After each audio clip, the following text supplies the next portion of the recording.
Zeldrizas buzdari. Ixos daor. What's up, everybody? Going to be, chatting House of the Dragon. This was going to be a video, but didn't have the time to quite make a video, so here I am, doing a live stream. We're gonna talk House Stark in House of the Dragon. Before I jump into any of that, please do me a massive favor. Several things you can do. 3 things. First one, slap a like on this video. Like goal is going to be 42. I don't know, just as many as possible. And then also make sure you're subscribed. And then this is the most important part. If you've already slapped a like and you've already subscribed, make sure you turn your notifications all the way on. There's like different settings where you can get notifications sometimes, none, or all the time. Make sure you turn it like all the way up to like an 11. Shout out to everybody in the chat. First one here. What up, Lord Crackhead 33? Member of the channel. Ad-free content. What up, Abu Salam Ibrahim? Luckman Daniels, another member of the channel. Cody Laundry. Dennis Sorensen, Basket Case. What's up, everybody? All right, so yes, we will be starting. What's up, Ben S? Nice profile picture, my dude. Shit, what did I want to do? Oh yeah, first things first. So I started posting, or I made a post on House of the Dragon subreddit earlier, and I just want to highlight some of these comments. Basically, title says it all. What do y'all think will be the Ned Stark death of season 1? I personally think it will be Viserys, which will happen early on. Basically, just to further explain that, what I mean with that is what was I about to say? Oh yeah, so we'll see Viserys. The first time we see him, he'll be dead. There's several reasons why I think that. The main and most prominent two is because that's like the least kept secret, right? So we know that the thing that kicks off the actual dance is Viserys's death. If he's alive, there's not much story to be told other than, drama and intrigue. It's not the actual like Targaryen civil war. It doesn't start till he dies. So you don't rush things along, right? It's not rushing things along to mix and match the timeline. Most of the people going into this show that know about it already, that watched the trailer over and over again, that's on the subreddit, knows that Viserys' death is what starts the dance. Go ahead and make that the opening scene. Get it the fuck out of the way, right? We haven't seen Viserys in costume, which lends credence to that. He would be filming scenes with other actors, whether it be younger Rhaenyra, younger Alicent, older, whoever, Daemon, somebody. He hasn't been seen filming shit. He's not even been seen in costume. That makes me think he's probably dead. And his flashbacks are probably filmed inside in the Red Keep, right? So the king has meetings, he has parties, all of those, or attorneys, all of those can be filmed indoors with green screen behind them. So that's why I think that makes the most sense, right? So you start out with Viserys' death, and then we get to see his character in flashbacks. So that's what I think in order to keep the actual like pacing on par with Game of Thrones, is they're gonna show some shit, all the shit that starts the actual dance. So a lot of the early events in 130 AC are gonna be shown just briefly, right? So those events will most likely be expanded upon in the second season or in the later episodes. For the most part, we're gonna get explainer. So we'll get fast-paced, breakneck speed action battles in the main timeline, right? There's going to be some events that are mixed up. Not everything's going to happen one after the other like it is in the books. That just makes zero sense. It's not a mere depiction. It's an adaptation. So when you adapt stuff, some things are lost in translation. Some things are greater in translation, like the when you adapt it, meaning like that Catelyn, the conversation between in specific in season 1, Robert and Cersei don't have that conversation they have, but that conversation provides more it just gives us more substance for the two of their relationship and makes Robert's death more impactful. So that's the kind of thing that I expect them to do with this adaptation, right? But the main thing that we're going to be talking about is Cregan. So I just kind of wanted to get your thoughts on that. If you're not a part of the House of the Dragon subreddit, go make an account. Let's turn this into, I mean, you can do whatever the fuck you want. I'm not going to gatekeep this shit, but it's cool that for the most part, the posts are pretty positive. Everybody that's talking about the show are actual fans, not just like people who are kind of bandwagon and hate, which is kind of what Reddit/Free Folk has turned into. But yeah, let's jump right into this motherfucker. Whoops. Wait. Damn, I forgot how to use this.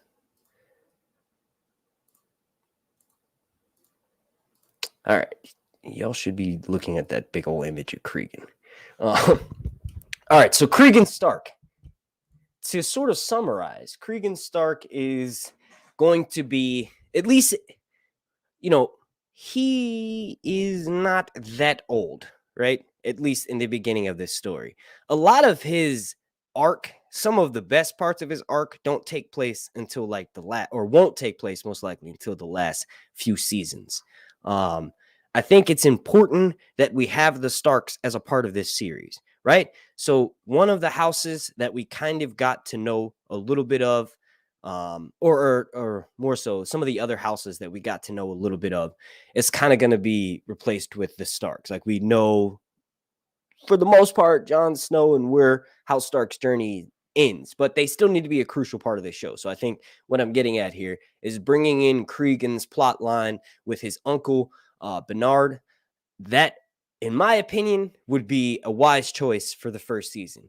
So for those who are unaware, Cregan Stark, when his father dies, Cregan Stark is young. So his uncle rules in his stead. And there's a bit of a dilemma, right? His uncle doesn't want to give up power. So Cregan kind of has to make a name for himself.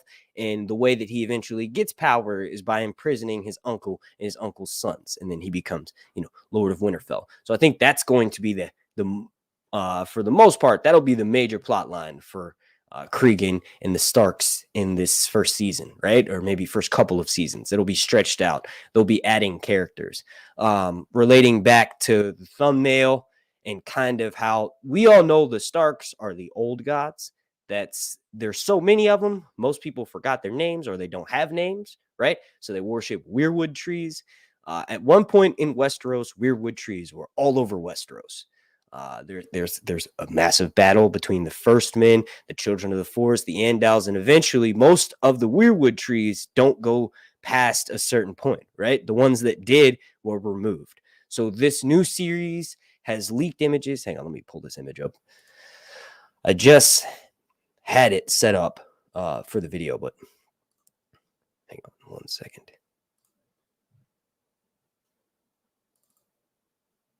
Oh, come on.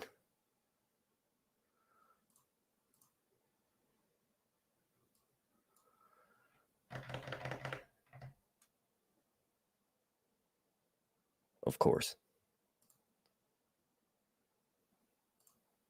There we go.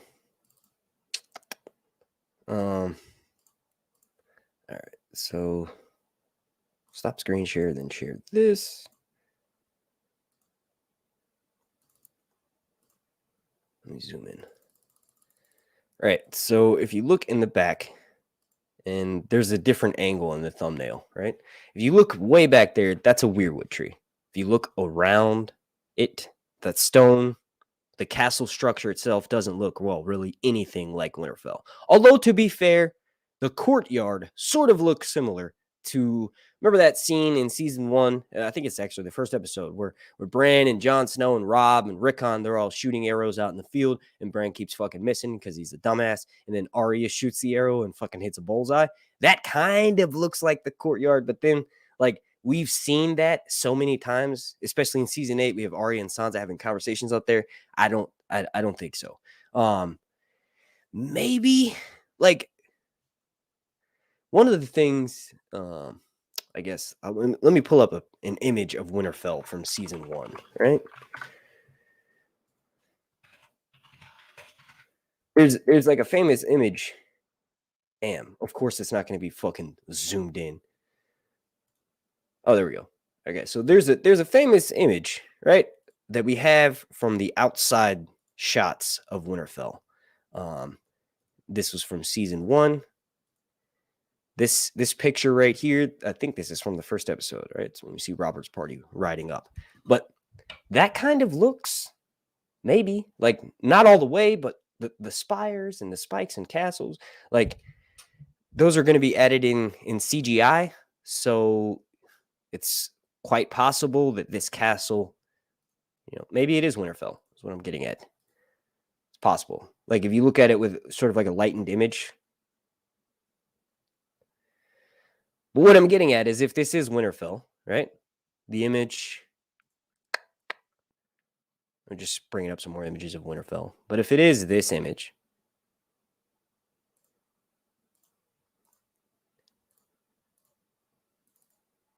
it's possible that the Cregan and the Starks are going to have a way bigger role. I thought it would be smart if we had the Starks brought in season 1. Cregan's role will be much more impactful later on in the series if we have him as a character from season 1, right? So we're used to Starks dying, not being at their prime, being the underdog, just for the most part being at war. Well, we get to see sort of the same version for House Targaryen in this series, right? So I love saying that we're going to get to see a Targaryen princess who rides dragons in her prime, and she doesn't have to deal with like rebuilding her house for the most part. That's what Daenerys did. So we get to see Rhaenyra, which is sort of like a super version of Daenerys, right? If Daenerys didn't have her entire family being wiped the fuck out to deal with, Rhaenyra is going to be the prime version of that. Same with House Stark. So House Stark during this time does have a bit of inner conflict and turmoil, but we're going to get to see them in their prime, kind of, right? So we'll get to see a House Stark character. He may have a connection to direwolves. He may have a connection to the old gods, but he'll be surviving the entirety of this series. So that's really exciting. I just thought that upon, taking another gander, it's very well possible that image that I just showed could actually be, when you look at the earlier images of Winterfell, it's quite possible that those could be the same. And that would, of course, make a lot more sense because weirwood trees are more of a thing in the north, and they are more present in Winterfell. But I initially said Winterfell's made out of gray stone. That's clearly redstone, can't be linked. But I'm sort of reopening that possibility because I think the Starks need to have a much bigger role earlier on in this series. So there was a couple things that I wanted to run through here. This live stream has been going on for about 12 minutes. Please, as a reminder, if you're enjoying this, if you enjoy any of my content, you want me to keep making these videos, just do me a small favor and slap a like on this video. Like goal is going to be 420. All right. So really, I guess to envision Cregan, right? So we know who House Stark is. We know that for the most part, they will have a role in this series, but it won't be nowhere near as prominent as like Jon Snow's a main fucking character, right? So it's not going to be like that. It's more so going to be just sort of, I hate to say it, but more like a callback to remind us, like, yes, the Starks are around during this time, but they're playing a different. This series is called House of the Dragon. It's mostly going to be focusing on the Targaryens. So I do think the Starks need a bigger role than they have in the books. But I don't know if we're going to get to see like a full out arc. I think it would actually be interesting to bring Cregan in a couple times in the earlier episodes, and then we don't see him or hear from him until the later episodes. So when we see him early on, it's a younger version of him. He's more so dealing with when he turns 16 and he comes into power and he has to get rid of his uncle, right? So just to sort of summarize there, Cregan was born in 108 AC, which is interesting because, some of the events for this story start happening before that, right? So Cregan is very much a young man when the start of this story kicks off. So when his father, Lord Rickon, passed away in 121 AC, Cregan, who's 13 at that time, of course, comes into power. But because he's so young, Lord Rickon, Cregan's father, his brother sort of rules in Cregan's stead, and he's known as Bernard Stark, right? And he ruled as a regent. But Bernard is a bit of an asshole. He's slow to relinquish his power, meaning like just like with everybody else during this time period, they get drunk on power. They like that feeling. They decide that they want to do what they can to hold on to that, and this causes turmoil and conflict between Cregan and his uncle Bernard. So what Cregan ends up doing is I'm trying to think of how we'll see it on the show, because obviously it's really easy to just like reiterate what happens in the books. But I think it's going to be along the lines of Cregan sort of manning up. What happens in 126 AC? So this is in total 5 years after Lord Rickon, Cregan's father, passes away. Cregan takes up the rule of the North, and he basically has Bernard and his 3 sons imprisoned. He then marries Lady Arya Nori, and she dies in 128 AC while giving birth to a son. Cregan obviously names his son Rickon after his late father. But all of that aside, the main thing that we need to realize, like, what the version of Cregan we're going to see in season 1 is most likely going to be the 121 AC version, right? So we do have some of the flashbacks to confirm be happening in 120 AC. So this is probably when we would introduce ourselves to the character of Cregan. Now, the fact that he's only 13 kind of makes it, I guess, gives the show more time to cast someone to play this role, because he's going to need to have a strong performance. So if we do see him just once during season 1 and then it's in 120 AC, just have a convincing child actor play him, someone who looks like a young Jon Snow or something. And then, in the next season, or then later in that season, when we flash to the 130 AC timeline to when Viserys dies, maybe we get to see the older, more envisioned version of him.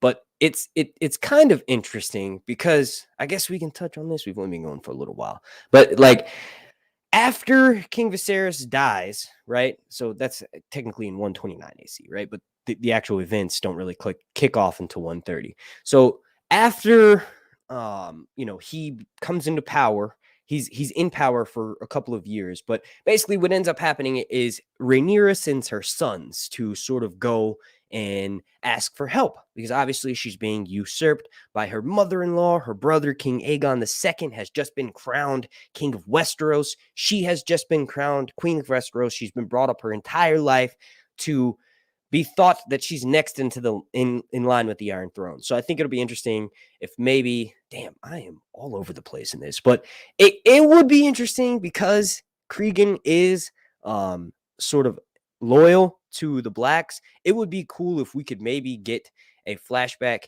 of Rhaenyra and Cregan. Maybe Cregan came down for one of these tourneys. I know that it's not necessarily canon, but maybe Cregan comes down for one of these tourneys that Viserys has, and we get to see young Rhaenyra interacting with younger Cregan. Maybe Lord Rickon is still alive during this time, so we have that connection, and then obviously we'll see them aged up, and then he'll continue with that loyalty, But what ends up happening when Jacaerys gets to the north, so he goes to a few different places. I think he goes to Sisterton, the Eyrie, and White Harbor. And he flies the dragon Vermax. I'm, of course, referring to Jacaerys, which is Rhaenyra's son.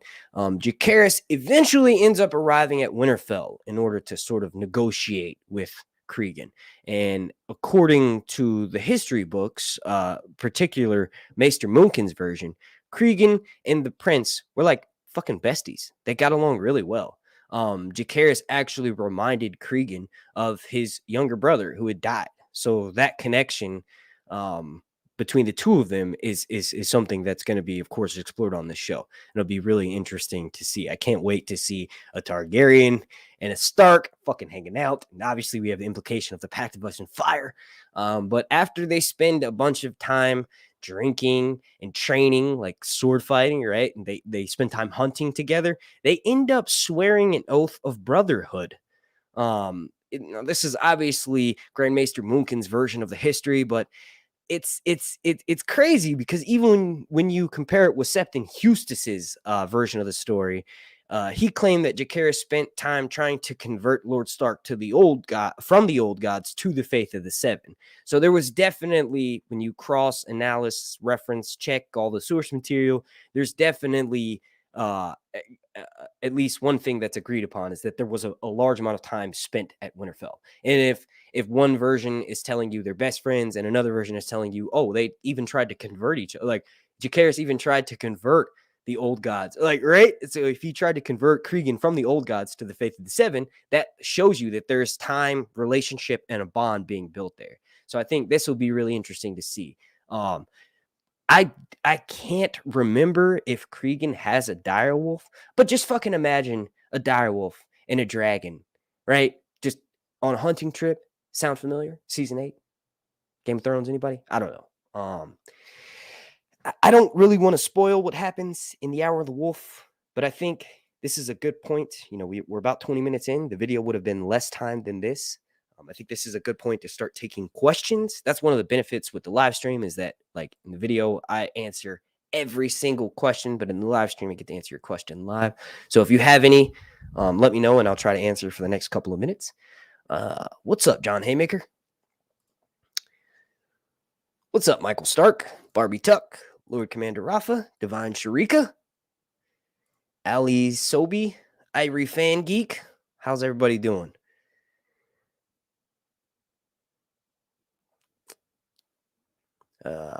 Abdul Salam Ibrahim says it's in King's Landing. It's in King's Landing. It's in King's Landing. Hopefully, I changed your mind. I don't know. Maybe it's Winterfell. It's possible. It's hard to tell because those shots are taken from so far away. I initially said, yeah, it's got to be King's Landing. Redstone, Red Keep. When is it dropping? Spring. Definitely before summer. Summer starts May 21st, right? May 21st is or is it June 21st? What's the first day of summer?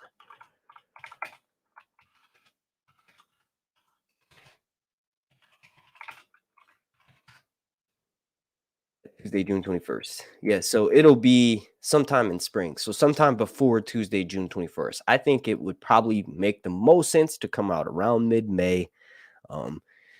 If filming is wrapping up now, like Kondo said, they're in the home stretch, and then let's say it does go till January, that's a solid 5.5 months plus all the other time they've been working on post-production.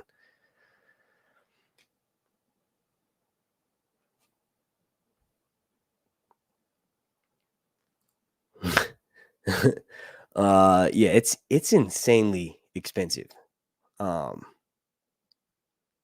I actually need to figure out a way to send the money back to all the people that have donated to my GoFundMe, because I don't think I'm going to be able to go to that.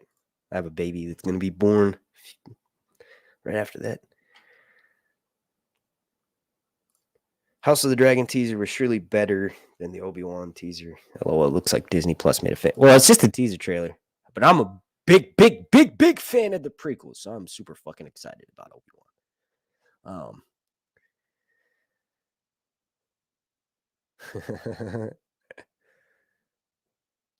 Hey, John. How's it going?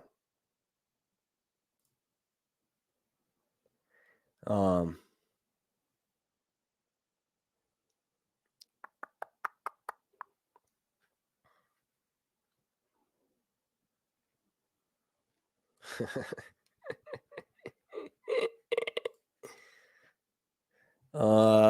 right. So this seems like a good point to wrap this video up. Let me run through my notes here. So just to reiterate, we got Cregan Stark. I think he's going to make an appearance. Let me hang on. There we go. Cregan Stark. You could, if we had to just like lose all of the book words, the source material to describe him, I would say a young version of Ned Stark, right? Not quite like Jon Snow. Main reason being is because, like, Cregan was raised knowing that he's not a bastard. So because he got the love that he needed, he knew his destiny was to rule Winterfell. Jon Snow was treated like a bastard, and because of that, he looked for outside sources to belong to, right? He didn't feel the true belonging to House Stark, so it was easy for him to be like his Uncle Benjen and become a ranger and be a Night's Watch member, right? North of the Wall, right? King of the North, right? Or King Beyond the Wall, right? So that's easy for Jon to do that. Cregan is closer to Ned because Ned was raised up there, right? So Cregan is not going to, I guess, not necessarily know where he belongs, right? So he will very much know who he is, what he wants to do, and that's going to be shown in his character. It'll be reflected, right? So he'll be making decisions. He's not going to be so much questioning himself or really needs certain advice, like the Tyrion and Jon Snow scene where Jon Snow basically sort of gets put on the path he was because of what Tyrion tells him about wearing his bastard status as armor instead of like sort of just being ashamed of it and allowing it to still be a weakness. Cregan is much more like Ned in that aspect. So just imagine a young veteran, I guess when he really starts playing a role in this series, just imagine a young veteran role, a young veteran Ned Stark, right? So that's who the adult version of Cregan will be. As far as the younger version, the first version we see of him, just imagine Robb. I guess Robb is a good example of that. The fact that he kind of has to imprison his uncle and his uncle's sons kind of reminds me of like when Robb beheads one of the Karstarks because he's like, yo, I'm sick of you fucking, you know what I mean? Right. So that kind of reminded me a little bit of Robb. Ben S says, what's the dragons you're most excited about to see on screen? Caraxes, very easily. Caraxes, the angriest of the dragons. Luckman Daniel says, so what was the Night King up to at this time? Just chilling, LOL. And who was the Three-Eyed Raven at this time? The North remembers. Well, there was no Three-Eyed Raven in the source material at this time. According to the TV show, Bloodraven was under that tree for 1,000 years. So if it's canon with the TV show, it's possible that there would be Bloodraven for this TV show still under that tree. Maybe he looks different. Maybe it's a Stark this time. I don't know how the fuck they're going to do that. The Night King doesn't exist in the books. The Night's King, the 13th Lord Commander, still happened fucking long before the events of the show. So it's kind of, I don't know. I think the White Walkers will be a subplot in the much, much later seasons, right? So the Pact of Ice and Fire may dance around the idea that the others are active north of the wall. I just think we'll get glimpses of them. For the most part, they're not involved in this story really at all. But it is set in the Game of Thrones universe, so maybe we could have some backstory or some minor secondary plot in the later seasons of the show. But just sort of summarizing here, imagine the first time we see Cregan, veteran Robb, season 2 Robb, right? And then later on, you'll get closer to Ned than Jon Snow. The early plot that I think he's going to involve in season 1, if we see him, is obviously going to be claiming his true title, taking over the North from his uncle. I think it would be interesting. Most of the plots involve the Targaryens and their closest allies. And every time we flashpoint to a different point in time during this show's time period or to a different location, it's all involving the Targaryens. So it'd be nice to have a break from those blonde-haired motherfuckers and go hang out with the Starks up north occasionally for a few scenes out of an episode, just as like a break. Like we do know that HBO does know that House Stark next to House Targaryen is everybody's favorite, right? I even have a House Stark sigil tattooed right here. Jon Snow, Daenerys, everybody's favorite character. Targaryens, Starks, everybody's favorite characters. I think the Starks will have a much more prominent role in this series early on.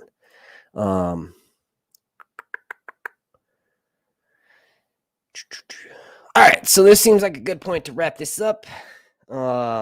We kind of broke down who Cregan is, not his full out like bio, like what exactly happens to him.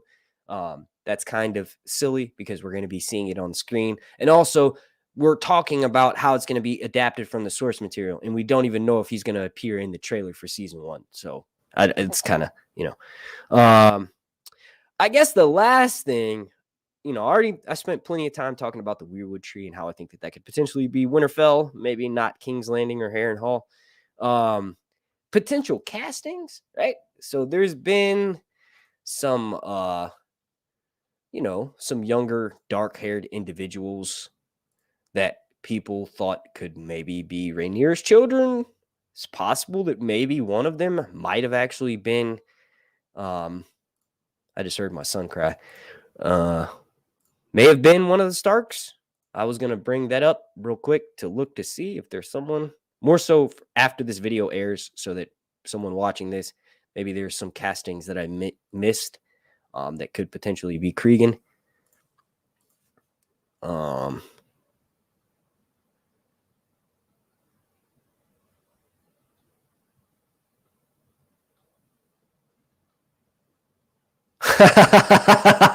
How the fuck I missed this one?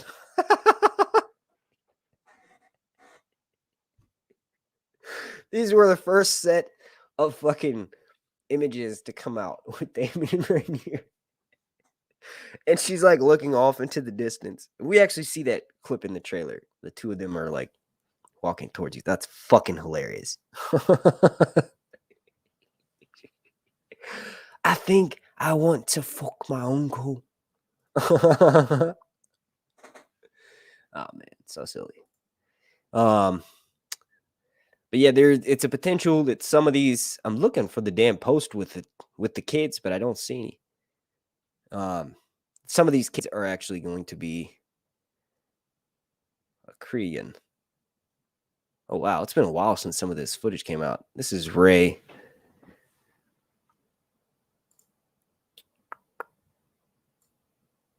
Got really blurry all of a sudden. It's definitely Rhaenyra and Daemon. Those were for the promotional photos and parts of the teaser. All right, well, this is a good point to get the fuck out of here. I want to thank you all so much for watching. Thank you all for watching this afterwards and while watching it live. My name's Mark.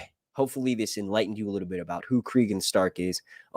If you want me to do another video where I just talk about his entire arc, so everything that happens to him, what I think will happen in each season, let me know down below in the comment section. If this video does well, I'll definitely make one of those. My name is Mark, and I want to thank every single person for watching. This has been Sir Hunts. Oh, yeah. The other video that I did the other day, I mentioned how I needed some channel art because one of the things that's missing on my channel is like branding. So if there is anyone watching this that makes art, I know Reflective Rambling is working on something for me, but anybody, just submit it. I'm going to try to work out a deal where I obviously pay you for it. I just don't have very much money, so it's kind of hard. I think we can work on like a promotional kind of thing. I don't know. Thank you all so much for watching, but I feel guilty just asking people to do shit and not being able to offer something in return. My name's Mark, and this has been Sir Hunt's Reviews. Long night.